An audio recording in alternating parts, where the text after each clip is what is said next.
et ses invités. Bonjour à tous, et oui, il est très difficile aujourd'hui de trouver une pharmacie ouverte, hormis bien évidemment les pharmacies de garde qui ont été réquisitionnées. Nous sommes aujourd'hui à Fontaine-les-Dijon, justement devant une pharmacie qui a fermé ses grilles aujourd'hui et qui est en grève. Alors, eh bien, je vous propose ce midi de tenter de comprendre les raisons de cette grève et on va s'intéresser particulièrement à l'une des principales raisons de la colère des pharmaciens, c'est la mise en vente libre des médicaments. Avec moi pour en parler, Pierre Guy, vous êtes président de l'UFC Que Choisir de Côte d'Or, et Pascal Louis, vous êtes donc pharmacien justement et vous avez fermé vos portes aujourd'hui. Bonjour, merci à vous deux d'être avec nous. Une question tout d'abord, Pierre Guy, l'Union des consommateurs UFC Que Choisir a fait une vaste enquête il y a 2 ans, et vous êtes pour la vente libre. Alors on va revenir avec les nuances que vous allez mettre tout à l'heure, mais en tout cas, pour vous, il y a une vraie possibilité de gagner du pouvoir d'achat? Alors, il y a une véritable possibilité de gagner effectivement un pouvoir d'achat pour les consommateurs sur la vente des médicaments non remboursés. C'est-à-dire sans ordonnance. C'est-à-dire sans ordonnance.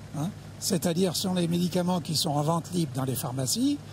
Ces médicaments, à partir du moment où ils pourraient être vendus en parapharmacie ou en grande distribution, avec les groupements qu'il y a, permettraient sûrement d'obtenir des réductions de prix sur un certain nombre de ces médicaments, lesquels aujourd'hui permettent aux officines pharmaceutiques effectivement d'avoir des marges relativement fortes. Alors on va poser tout de suite la question à Pascal Louis. Est-ce qu'effectivement vous avez des marges fortes? Est-ce que vous pourriez un peu plus baisser vos prix sur ces médicaments? On est bien d'accord, les médicaments sans ordonnance. Alors il faut savoir qu'il y a déjà une forte concurrence entre pharmacies sur ces produits-là.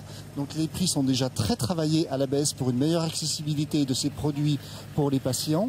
Et il faut savoir aussi que l'impact en matière d'économie a été calculé, bien sûr. La consommation est de 35 € par Français et par an sur ces produits-là. Si l'intégralité de cette gamme baissait de 20%, le gain de productivité ou de pouvoir d'achat pour le Français serait de 7 € par an. Alors là, il y a beaucoup de chiffres. Puisqu'on parle de chiffres, pour vous, finalement, c'est une assez faible partie de la vente du chiffre d'affaires, ces médicaments-là. Pourquoi finalement ne pas dire, oui, après tout, pourquoi pas laisser la possibilité de les avoir en vente libre? Alors, effectivement, ça représente en moyenne nationale 7% de l'activité de la pharmacie, ce qui n'est pas considérable. Alors, pourquoi ne pas les laisser en vente libre? Effectivement, c'est tout simplement par raison de sécurité sanitaire. Parce que ces médicaments sont des produits actifs qui doivent être bien utilisés, bien conseillés et adaptés à la personne qui le prend. Pierre Guy, est-ce que ça c'est un argument que vous entendez? Mais effectivement, sur la sécurité en matière de vente de médicaments, c'est quelque chose à laquelle nous sommes particulièrement attachés.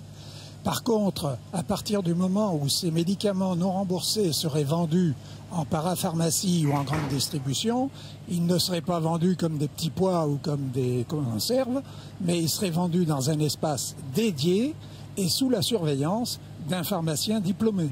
D'accord, donc on garderait quand même la notion de conseil.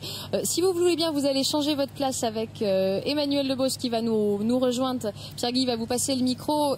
Emmanuel Debos qui est donc médecin, les médecins qui soutiennent justement le mouvement aujourd'hui des pharmaciens. Certains se sont même mis en grève. Bonjour.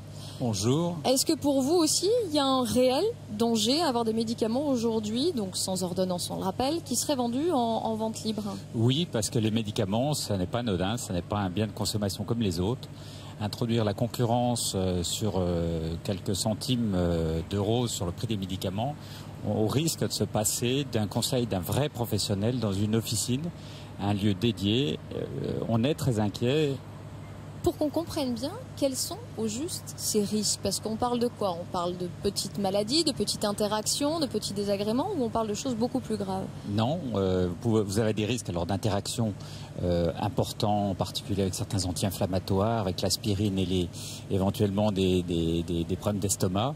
Vous avez des médicaments dits en vente libre qui, à haute dose, peuvent entraîner la mort, entraîner un problème hépatique. Le médicament n'est pas un produit, n'est pas un kilo de pommes de terre. Pascal Louis, par rapport à ça, il y a un devoir de conseil du pharmacien. Alors certaines enquêtes, on l'avait vu, notamment les enquêtes de Que Choisir, avaient un peu pointé du doigt que certains pharmaciens ne remplissaient pas ce rôle-là. C'est vraiment quelque chose que vous regardez dans vos officines quand quelqu'un arrive avec une ordonnance ? Ah oui, il y a des fortes consignes qui sont données par les instances professionnelles et les 22 000 pharmacies ne doivent pas laisser partir un produit qui a été choisi par un patient sur un rayon, puisque certains de ces produits sont en libre accès, effectivement, ne doivent pas laisser partir ces produits en ne s'assurant pas que la personne a bien choisi son produit par rapport à la bonne pathologie et connaît la posologie. Donc ça, c'est quelque chose qui, pour vous, est respecté par les pharmaciens en général ? Oui. Oui, c'est important, c'est la base de notre métier. Est-ce que quand même le fait d'avoir mis un petit peu pointé du doigt ce devoir de conseil, est-ce que ça permet aussi à la profession un peu de se remettre en question sur certaines pratiques ? Ah mais le challenge est indispensable, donc bien sûr que ça nous stimule et qu'on va faire encore mieux que ce que l'on faisait jusqu'à ce jour. Mais croyez-moi, le service de la pharmacie est d'une très belle qualité, mais on va continuer de l'améliorer. Alors il y a justement une des améliorations qui est en ce moment en test, puisqu'on parle de médicaments, c'est le médicament à l'unité. Je voudrais justement savoir un petit peu ce qu'en pense le médecin généraliste qui est à vos côtés.